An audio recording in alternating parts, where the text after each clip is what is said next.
Okay, today I'll be having with me in the studio Dr. Otive Igbuzor, who is the founding executive director of the African Center for Leadership, Strategy and Development Center. All right. My name is Ital Tabo. I'm the director of strategy at the African Center for Leadership, Strategy and Development, and I'll be moderating this session. And today we're going to be looking at a very, very important topic that has been of interest to a lot of leadership experts and even students over time. And to help us deconstruct that topic today, we have a very, very renowned leadership expert in the house. Please help me welcome Dr. Otive Igbuzor to this program. You're welcome, sir. Thank you very much. Just to say to you that Dr. Otive Igbuzor is the founding executive director at the African Center for Leadership, Strategy and Development, popularly known as Center LSD, in Abuja. And besides that, he's a leadership expert and teacher. He's also a past president of the Institute of Strategic Management of Nigeria. And we believe he's going to give this topic all the very, very wide consideration that required. But let us start, sir. Leadership. A lot of people are really confused about that term, leadership. As an expert with several years of teaching and experience, how would you contextualize leadership, even for the layman? Thank you very much. I'm happy to be here. Like most concepts in social discourse, there is no universal definition of leadership. People define leadership in various ways, but there is one that, is so simple yet profound, and that is one provided by Ms. Monroe, who defined leadership as influence. And I think that is the definition also adopted by Maxwell, that leadership is influence, the capacity to motivate, move, influence another person to follow you willingly.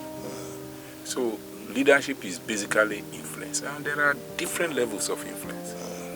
The simplest one is position. When you are in leadership position, you have some level of influence. When you say things because you are the governor of a state, people will abide by it. If you declare a Saturday as environmental sanitation, people will stay at home. As the pastor of a church, you occupy a position. If you give a directive for a program, some people will come. So position is the lowest level of leadership. Apart from the level of position, there is also leadership that comes from relationship. The relationship you have established with people, which makes them to follow you. And then the next level is the profit or the turnover you have brought to the company or organization. Because of what you have done for the organization, people will follow you. So, sir, and then the fourth level, let me just finish the five. The fourth level is the level of leadership from empowerment. Because you have empowered people, they will follow you. But the highest level of leadership is personhood, where people follow you for who you are and what you represent. Awesome. So, sir, if we are seeing the leadership definition or the leadership context can be reduced to influence, so one will be wondering, how do you now become that person of influence such that you can display that high level of effective leadership? Yes. So, the way you are able to deploy that level of influence will depend on who you are and how you behave. Okay? If you have certain qualities of a leader, such as character, competence, compassion, vision, the ability to discern. In fact, Maxwell talks about 21 qualities of a leader. If you have those qualities, that is one. And if you have the skills of leadership, conceptual skills, ability to think things through, do research and analysis, technical skills, the ability to do in terms of project management, office management, and administration, and then people skills, the ability to relate with people, form teams, work within teams, negotiate with people, have public relations, have communications. If you have all of this, both the characteristics and the skills. Then when you act, when you behave, the way you relate with people, naturally you will see people following you. And if people following you, then you are now a leader because you are able to influence others. But that, doctor, that now brings us to a very, very important argument that has stayed for a long time. Because from what you're saying now, it looks as if a person who, no matter what their background is, can develop to be a leader, to acquire all of these things you mentioned. Absolutely. But there's always that classic argument, are leaders born or are leaders made? Which seems to speak to the fact that some people are just the ones that will be leaders, while some will not be. What's your thought on this? Yes, this saying? Like you mentioned correctly, it's an age-long debate. Yes. As to whether leaders are born or whether they are made. And indeed, there are theories of leadership that want to explain what it takes and how people become leaders. And one of them is the great man theory, which argues that leaders are born.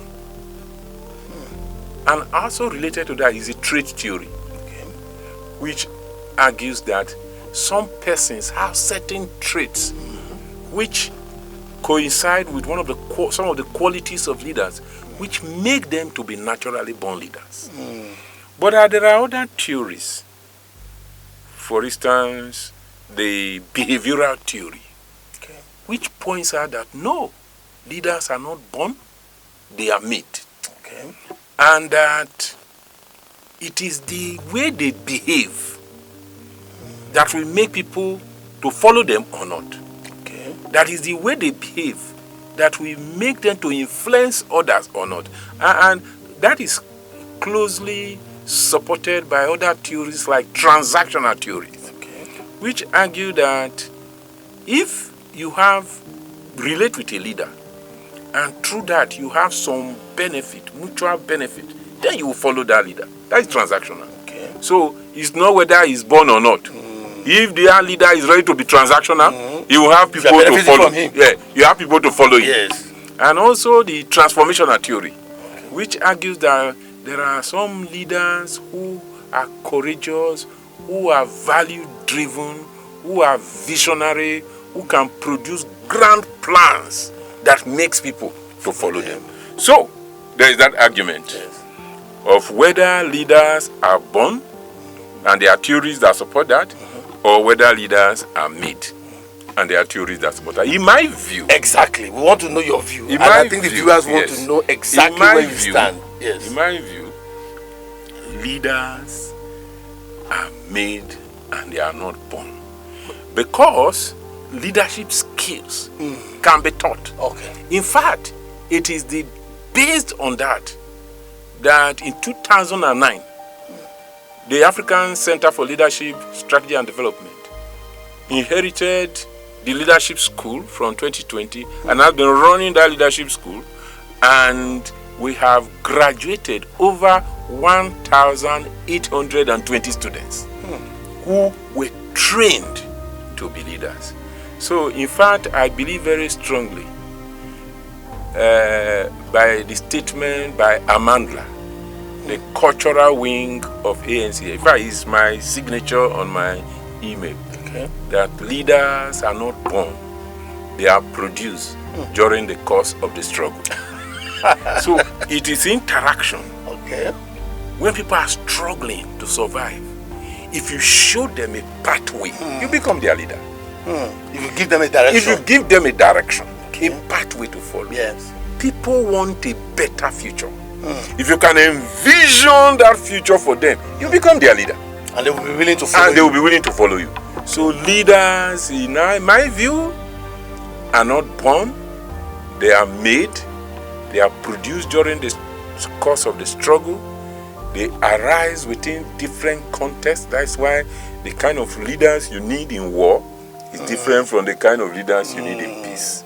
So I'm very, very clear about that leaders are not born, they are made. So, principally, what you're saying to the viewers out there, everybody can be a leader. Any person, once they are willing to be trained, absolutely. Once they are willing to acquire the skills, and once they are willing to give themselves to probably a leadership mentorship to guide them. Absolutely. Everybody can be a leader. You are convinced about that? I'm totally convinced that anybody can be a leader. You should remember, everybody can be a leader. Okay. You know, because those who want to be a leader must be able to pay the price. Okay. Which is that they must discipline themselves. They must behave in certain ways. Because it is very good. That's why you see that there are some people, any organization they go to, they give them leadership position. Because of what they display. Okay. Character, competence, capability, vision,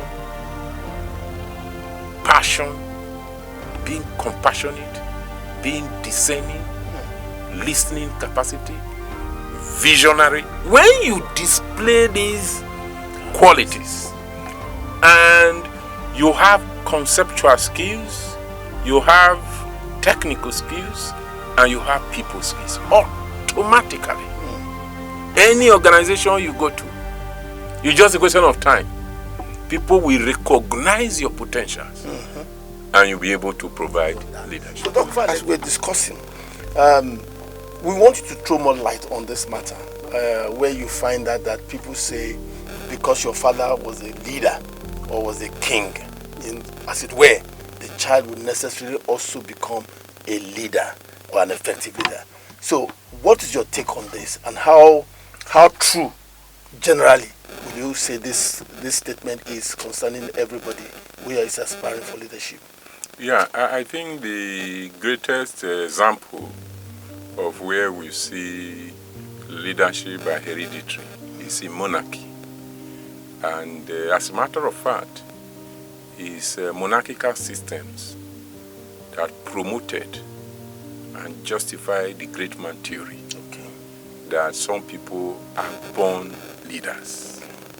But like I said earlier, you know, leaders can be trained.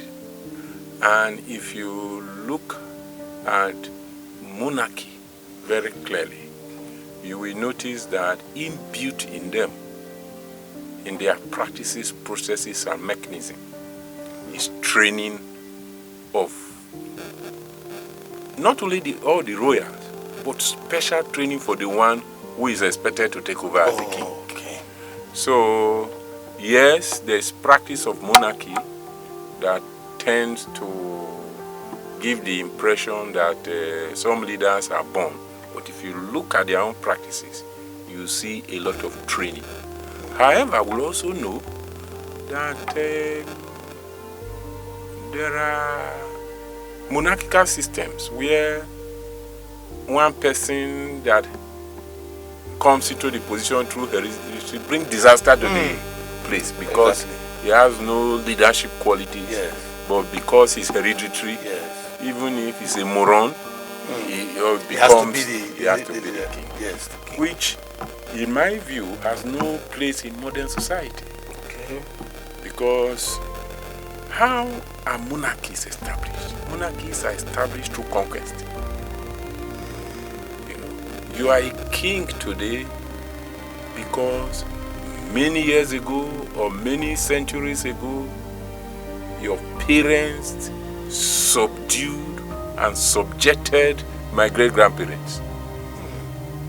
And I don't see the reasoning that in the 21st century, where governance of society is through democracy, that I should willingly and voluntarily abdicate my rights as citizens and become subject. Because subjects have no rights. That's right. In a sovereign. So, part of the thing we are seeing across the world today is actually theatrical and ironical. Mahmoud Mandani, in his classic Citizen and Subject, distinguished between who a citizen is and who a subject is. A citizen has rights and responsibility.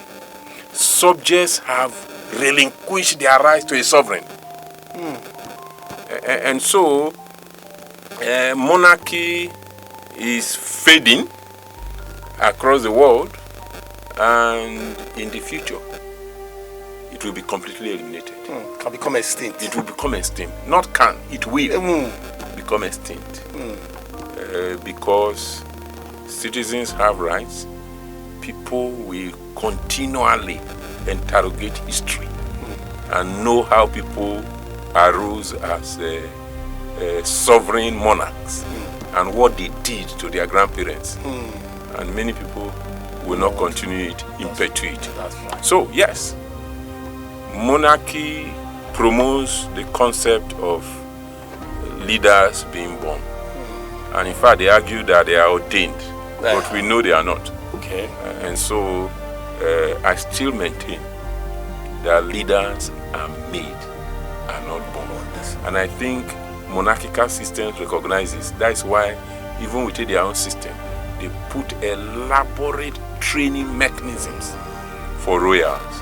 In fact, in terms of how you talk, the way you dress, the way you relate with people, the way you do things, and these are all supportive of the behavioral theory of leadership. So it's then supposed that if you are born by a leader, even in a monarchical system, and you don't give yourself to training, you don't give yourself to building your leadership skill, it will not necessarily translate. There is no gene. Yeah, there's no at gene all. There's no gene for transmits translating leadership. That's what you're saying. You may occupy a leadership position, but you're not a leader. But your leadership influence will be minimal. Oh, great. It will be at the lowest level, which is positional leadership. All right. So that once you leave that position, you are not necessarily going to be able to exert influence. Even within that position, your influence level is low. Will not be able. Your influence level is low, because you will not be able to influence people because the relationship you have established, the production, the turnover, the empowerment or person are low.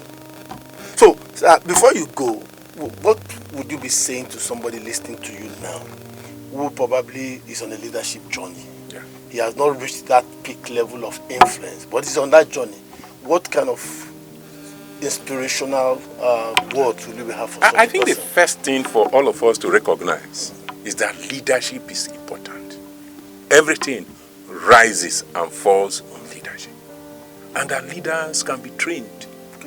So if you desire, if you aspire to be a great leader who is visionary, who can use strategic means to turn around your own life or the life of organizations and nations, then you must offer yourself the opportunities to learn in the leadership journey. Leadership journey is not a day, it is daily. Thank you so much, sir, for finding time to be with us. You're welcome. Did you hear that? Leadership is not a day, it is daily. I want to say that again. I think it's so deep, it's so powerful. Leadership journey is not a day, it is daily. You must give yourself. All right, so our viewers, don't forget that you can drop your questions, clarifications that you need, or even comments on all our comment section on all the various platforms, and we will get back to you. Give yourself to that. On that note, I want to thank once again Dr. Otive Igbuzor for being with us today on our leadership topic, looking at our leaders born or are they made. Until we come your way again, bringing you another interesting topic in this series. Do take care of yourselves, and God bless us all. Thank